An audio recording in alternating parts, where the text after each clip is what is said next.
This is DIY Cyber Guy with David W. Schrofer. Every week, he will show you how cybersecurity can be as easy as locking up your house at night. Now, here is your host, David W. Schrofer. Welcome back, everybody, to DIY Cyber Guy. This is episode 72, Why the Future of Business Relies on Quantum and AI. The affected users are pretty much anybody that uses a computer or plans to over the next 3 years, 5 years, even 10 years. Now, I don't intend to say at all that quantum computing is 10 years away. It's not. We've talked about that on the podcast many times. Hair on fire, 1 out of 5. Again, this is very important stuff to know, to understand how these changes are coming, but not necessarily something that you have to stop and react to immediately. So the summary is AI is an increasingly useful tool for saving time. Quantum is a very powerful tool for making extremely large calculations.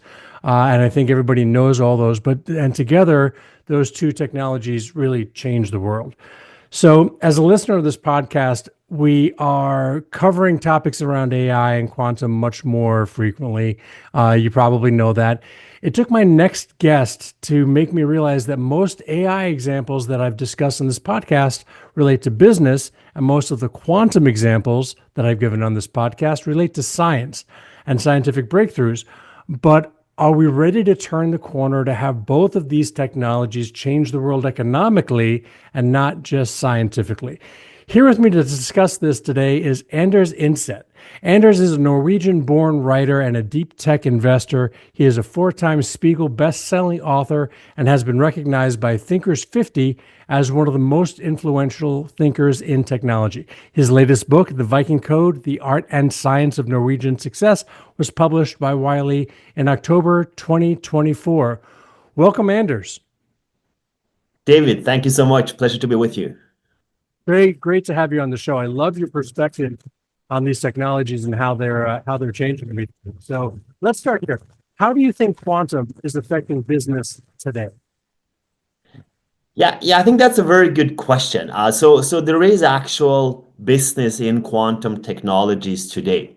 Some of these companies that are using cloud-based or hybrid solutions to run algorithms or processing data on a quantum theory, they actually generate some use cases in businesses today. There is a big field around security, so there is some tangible smaller business model in the field. But I wrote a book back in 2018, 2019 titled The Quantum Economy. And I talked about how I foresaw that the big tech companies would move into looking at quantum technology from an economical standpoint.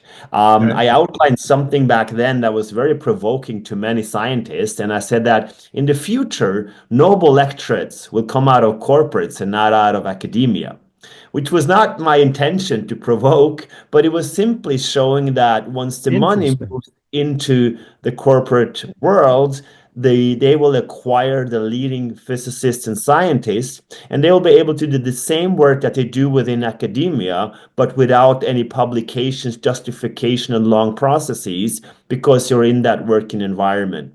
And fast forward, 2024, we saw the Nobel lectorate in chemistry and physics, every one of them coming out of engineering and tied strongly to corporate labs.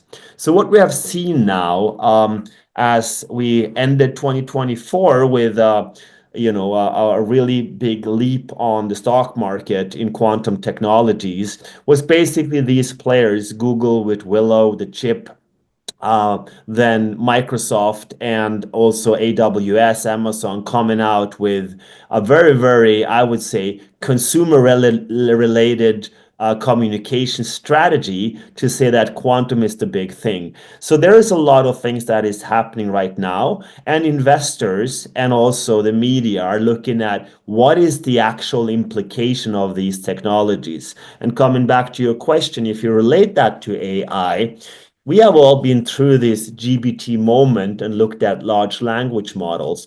But the real business with AI will now come out of large quantitative models of LQMs and basically statistics and math and running specialized data with high performance computing. So this is where the bridge is built between potential stable quantum computing and running algorithms and applying AI. So quantum AI is basically AI on steroids, and that will obviously influence the business field. And the more incentives there are to invest into these corporate environments, the more innovation we will have, and the more potential there is to tackle some of the largest challenges for humanity, but also Mhm. making a lot of money. So we are seeing now, I think, the birth of trillion-dollar industries that will come out of these technologies when you unite the potentiality of cloud computing and hybrid solution with quantum and AI. So this is why I look at it from a Yeah. quantum, the economical perspective. That's where the real change really kicks in when it moves out of the labs and out of the scientific communities and the academia and into the corporate world. So you're saying that the corporate world that can manage or build and manage quantum plus cloud plus AI, which is the trifecta. We had the head of quantum from Microsoft on the show, Dr. Krista Savori, on the show not too long ago, and that's exactly how she was couching quantum as a tool that's enabled by greatly by AI and by cloud computing and large computing systems, both of which, of course, already exist and are just getting better and more efficient over time. But so are you talking about the quantum industry as the makers and purveyors of computers and computer services, or are you talking about business solutions that can be better achieved using quantum plus AI that can't be achieved today? Yeah, that is a very technical question. So when you Okay, see that high performance computing and AI become more efficient, once these large foundation models are trained, you saw that with DeepSeek coming out of China. You see that how the performance of these high performance computing is increasing.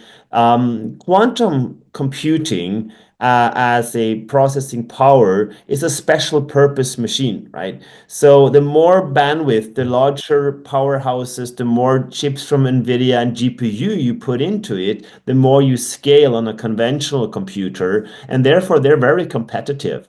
But it is true that there are some complex problems that you most likely would not be able to do with a conventional computer.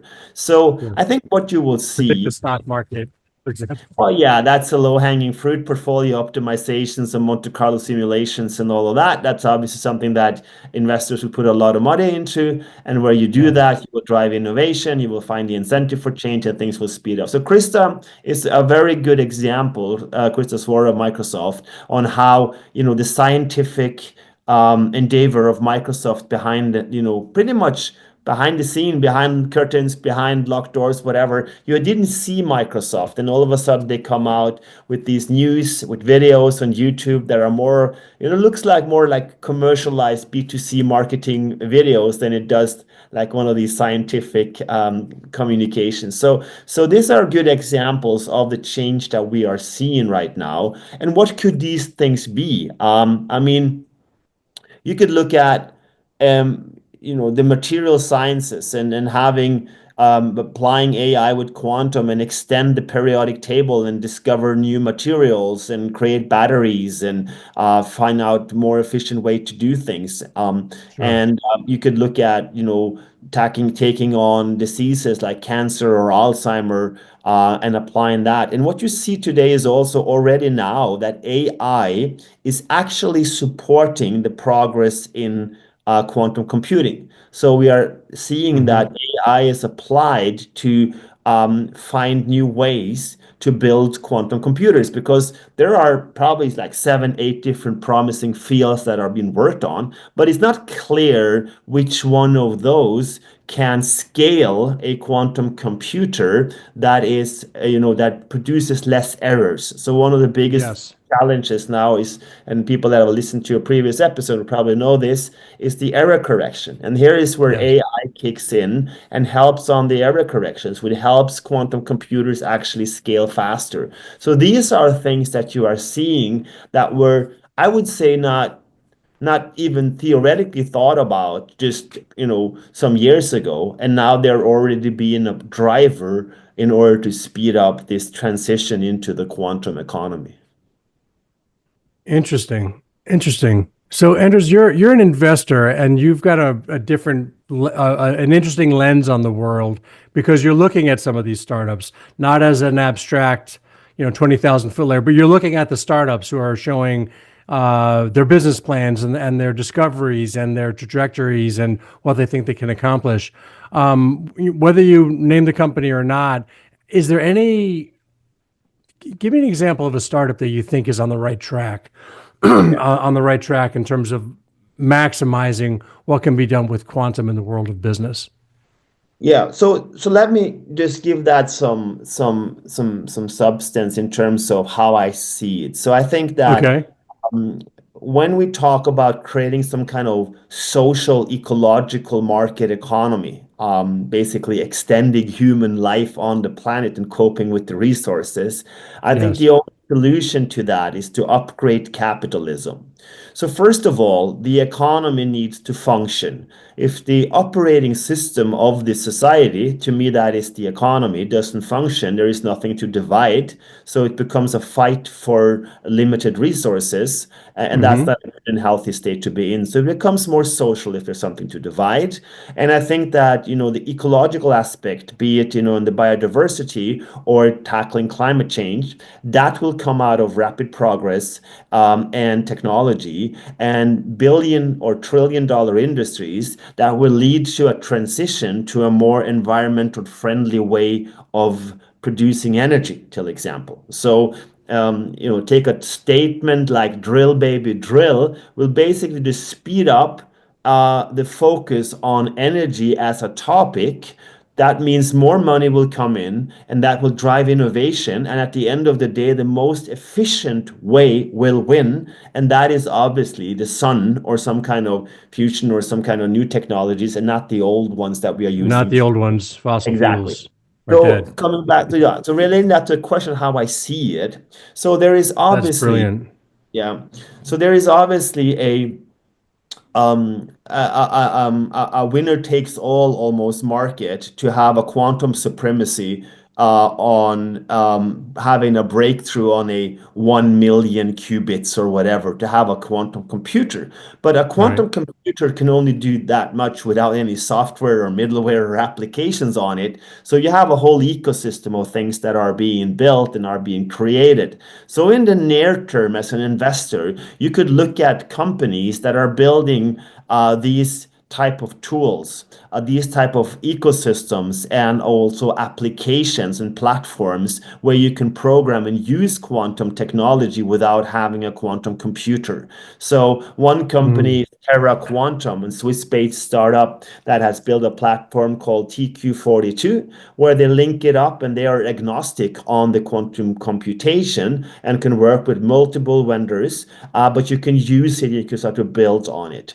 A company that has raised quite a bit of money, a Google spinoff, Sandbox AQ. They come from that aspect of having artificial intelligence and quantum technologies, is Jack Hydery, and they are also doing a lot in that sector. So these companies are very interesting because they are Mm. acquisition targets for hardware company or larger corporates, because they also fuel revenue into a market that desperately also need to see progress. So those are interesting part. Interesting companies are companies that have focused on security. So Mm. having a post-quantum safe cryptography to secure Sure. things is not a future problem, it's an immediate problem because either you have some kind of evidence that there will never be a quantum computer, which is a risky bet. Yes, Then that's a risky bet. um, yeah, so then if you think there will be one eventually, then you have a problem today because any stolen data today can be stored away and then hacked with the quantum computer. That's the Right. structure of cryptography that we use today. So Store now, decrypt later. Yeah. correct. So, but there are already solutions to this. So you need to start to migrate. And there has been a huge initiative in the US identifying critical structure companies, 250,000 of them, I believe. And they are now or needs to be migrated to a post-quantum safe environment or a post-quantum cryptography. And there are patents and solutions that fulfill all the requirements that the US government has put out. So these are Right. immediate, potential companies that will have revenue and will grow and will be very attractive for acquisition or for investments.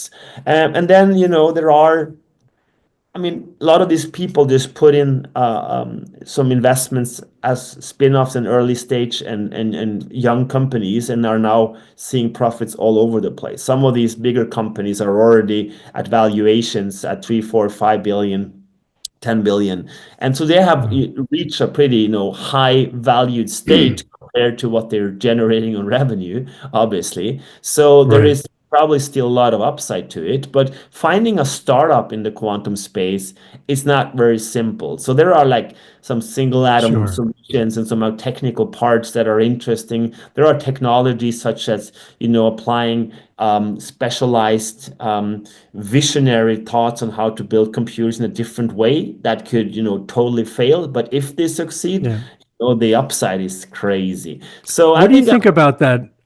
Sorry to jump in, but what do you think about that dynamic? The fact that, a startup can't really take on building a new kind of quantum technology.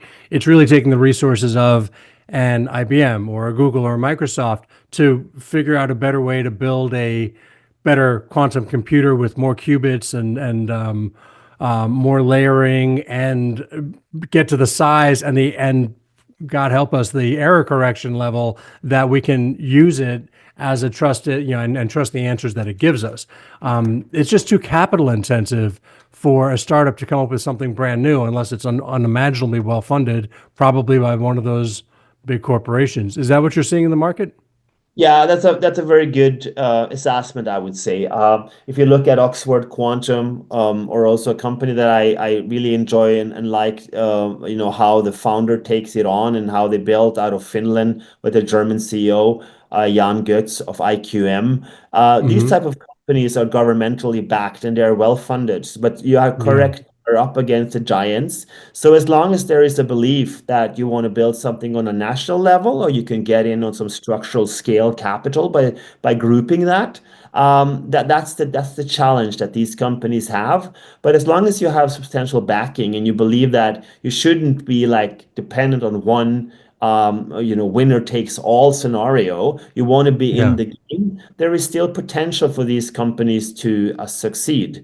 So there are some of these, and this is a field that I push a lot. I think, this is a chance actually for Europe to also be in on an early transition on a technology as a comparison, just reacting to impulses. So we saw Mm-hmm. kind of sort of the same transition on a micro scale. You could even call it a micro scale, even though it's a huge industry, when companies went to cloud computing. So the rise of AWS, till example, where you build Mm-hmm. layers of your intelligence on an infrastructure that is provided by one vendor. So the narrative was have your computer in your company because that's where it will be safe. And I said, never, ever. So it's going to be Google or Amazon or whoever because Right. where you have the most data, you have the largest servers, they will be attacked the most, but they will be the safest. So you'll not at Yes. all be able to upgrade your local service. So this is what we will see also most likely here. There will be a lower number of very large players. And as these technologies mature, you always see that the number of big competitors reduces. So it is kind of sort Hmm. of moving towards that target as the upside is so large. So this is Okay. also one topic where there'll be a lot of money and a lot of needs, Right. namely have regulatory frameworks and structures that you have to have a competitive environment or so a playbook of rules that apply for all. Because otherwise, you will be able to do something in China or in the US. If you're not Hmm. able to in Europe, it will be a winner takes all market. And I think that is a Right. very risky future scenario. So there are also Agreed. a lot of things on the ethical side, but also on the regulatory side that needs to be figured out. Sure. The scenario where Amazon has a quantum service attached to its AWS cloud, and Microsoft has a quantum service attached to its cloud services, and the biggest companies in the world just make quantum basically a technology as a service. That means that it just lives in a finite number of hands, and the rest of us are left to come up with clever applications of that capability, but not the capability itself. So I really applaud the thinking of governments, like you described, that are taking the initiative to very well fund some of these startups that are building actual quantum computers, so that a given country can protect that resource because it was homegrown, essentially. And I did follow you correctly there, correct? Right? Yeah, exactly. That's what I'm Okay, saying. good, But good. you also, as a government, you need some guts to keep fueling these future ventures. Yeah, this it's not a quick, it's not a 5 year in and out play. No, And but that's a challenge. You have political mandate for 4 years, and you have to yeah, put $1 billion investments into corporate companies within your term, and that doesn't pan out. It's a very point to attack from a populist movement or some left or right wing narrative. So it's yeah. a challenging thing. You need strong leaders. Yeah. Yeah. Anders, I think I've written down more quotes in this interview than I've done in a long time. Efficiency as sustainability. I love that. Large quantitative models as LQM as opposed to large language models. Hadn't heard that before. That was interesting. And your phrase, upgrade capitalism. I absolutely love that. And if I just want to repeat back what I thought I heard because I truly want to make sure I understand that term. By upgrading capitalism, you're looking at the set of resources versus the set of needs of the people on the planet and trying to basically couple the two together, which is something that you can do with powerful computing. Not only couple them together, but also predict, well, what more resources are we going to need in terms of food and building materials and, of course, fresh water and things like that. Where's it going to come from? How are we going to deliver it? Those are quantitative problems. Those are problems that a quantum computer can truly help solve, which I thought was fascinating. Did I get that right? Yeah, and the essence is we saw capitalism, as something bad, and we started to answer that by applying ideologies. And this is also a lot in the political landscape that we took Hmm. on all these challenges from an ideology that we thought there was a good way to do it, and we started to downplay and down talk. We have Greta Thunberg screaming about climate, and I love engagement, but the impact that they want to generate is very low because it's not put into business models and actual progress. So Mm. this is that bit of the Club of Rome, the narrative of the 70s, and we had 50 years of capitalism and progress and growth, at least in the Western world. And now we come at a stage where we realize that there is not that simple finitude of resources. There are just other ways to do it. And most likely we will have breakthroughs in science and technology beyond our imagination, but it will Yes. not come out of an ideology. So just take one example that I often use here. An impact investor, I always ask, what is the opposite of that? Have you ever seen a family office or a VC have on their website, quote, "We are the most destructive investor in the world"? Throw out your money the fastest. We are Yes. the quickest one to get rid of your money. I've never Yes. seen that. So the problem Nor is I. not that we don't have the categories to balance it out. The problem is the heart of the economy. So if the humane part of capitalism is lost and it's an optimization game for the sake of optimization, then it Right. becomes technical and the human is out of the loop because it comes a computer that we have created that is much more powerful and capable than we are. That's a lose-lose scenario for humanity. So Yeah. therefore, we need to put that at the center of technology. And maybe just to lean into our forthcoming book that we just mentioned on the singularity paradox. My now co-author Florian Neukert, a very esteemed quantum physicist, we talk about and write about this. Also looking at quantum and AI and saying if we just keep building this super intelligence in an externalized machine, basically gods that are so powerful, it's not a good scenario for humanity. Therefore, we think the only solution that we should think seriously about, because we don't see humanity stopping to push for progress, is to take evolution into our own hands and upgrade the human being. And therefore, we talk about artificial human intelligence. And that's why I say an upgrade on capitalism is also needed. We need to build a humane capitalism where we put the problems of society today at the forefront and build business model on that. So can we build, models where we have the marginal cost of energy plunging towards zero within the next decade? I think so. And that will give Yeah. birth to a lot of new business model. So this is the Yeah. upgrade part. And this is the upgrade where we start from the human being at the center, or the mensch, as we say, and we need to keep that human aspect in our society. It's not about us solving some, problems and saving some planet. It's about us. It's about the human species. And the only thing we can do is to put that at the center of the play in the universe. You and I, conscious entities, that's all we have. That's all we know. And if that needs to be baked into everything we do, then I think we're in a good place. Then we can understand it, and then we can strive for possibilism, a future that is worth Mhm. striving for. That is brilliant and nearly poetic. I absolutely love that. And my personal hope is that you come back on the podcast in a couple of years and that's becoming a reality where the needs of human beings are becoming the center of business models, and enabled those business models are enabled by the kinds of technologies we've been talking about here. It's been absolutely terrific to have you on the show, Anders. I'm really enjoying this conversation. I wish it could go on infinitely, but unlike quantum computers, it can't. So, final question: where can people find out more about what you do? Oh yeah, thank you so much, David. I'm on LinkedIn, so feel free to link up there at Anders Indset, and on andersindset.com, my website. I put out articles and resources, so there's quite a bit of things to be found there. My book that just came out in the US last year, The Viking Code, is found under viking-code.com.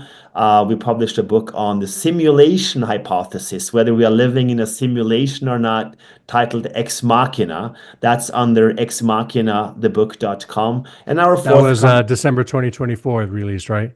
Exactly. Yeah, And then now yeah. we are just released now in March. We have the pre-orders up for Singularity Paradox, Bridging the Gap Between Humanity and AI. It will be published with Wiley on April 29th. So that is found on Barnes& and Noble and Amazon and all over the place. And that's a book that is really putting that topic on what we are, who we are, what we should be in a world where we can Yeah. create everything. So it's a very interesting read. It's taking on the singularity paradox as we talk about. That is fantastic. That's fantastic. And before we were talking, before we started recording, is there something you wanted to tell my listeners about Oh yeah. the release? We talked about that, and I mean, for all the listeners that made it through this journey of quantum and human aspects, yeah. Let's do this. Let's everyone that pre-orders Singularity Paradox, find it on Amazon or singularityparadox.com. Anyone that orders that pre-orders that book, I will have a free copy of the last book, Ex Machina, about the simulation for free. Cover the post. The only thing that we need to do, because you talked about security or the cyber guy, I want to put a trust on the listeners today. So anyone that has pre-ordered the book, we're going to trust you. Just send an email with ordered and your postal address, and we'll have that sent over to you. And you can send that just over to a info@andersindset.com, and my team will take care of that. So it's a all trust offer to your audience, David, and we can put the links probably in the description, and we'll have that offer running alongside this episode. So any pre-order will get a free copy of Ex Machina sent via post snail mail to the home after the pre-order. Is that good? Anders, that is extremely generous. I thank you so much for that. So for my listeners, if you go to DIY Cyber Guy and search either episode 72 or search the word Anders, Anders, you will find this episode. You will find all of the links we talked about. And most importantly, you will find the info email address that Anders just gave you. So after you pre-order your book, you can send him an email, and he will send you a hard copy of Ex Machina, if I'm pronouncing that right. That's right. Excellent. Wonderful. It's been great having you on the show, Anders. I can't wait to have you back. And maybe we can have you back in April around the time that this next book actually comes out for release. Yeah, sure. Happy to do so, David. Great talking to you. Good conversation. Wonderful. That's all the time we have today. Remember, for the show notes from this episode, or to listen to any of our past episodes, or to get a free chapter from my book, Digital Habits, just go to DIYCyberGuy.com. And if you want to buy my book, just go to Amazon.com or BarnesandNoble.com and search the keywords Digital Habits 5 Simple Tips. If you have questions or an idea for the show, just email me at questions@DIYCyberGuy.com. And if this show helps you stay safe online, please click the share button and send it to everyone you think we can help. Thanks for listening.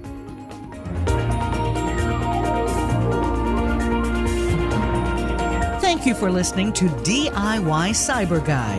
The information, opinions, and recommendations presented in this broadcast are for general information only, and we have not knowingly divulged any information that would conflict with any of our non-disclosure or confidentiality agreements.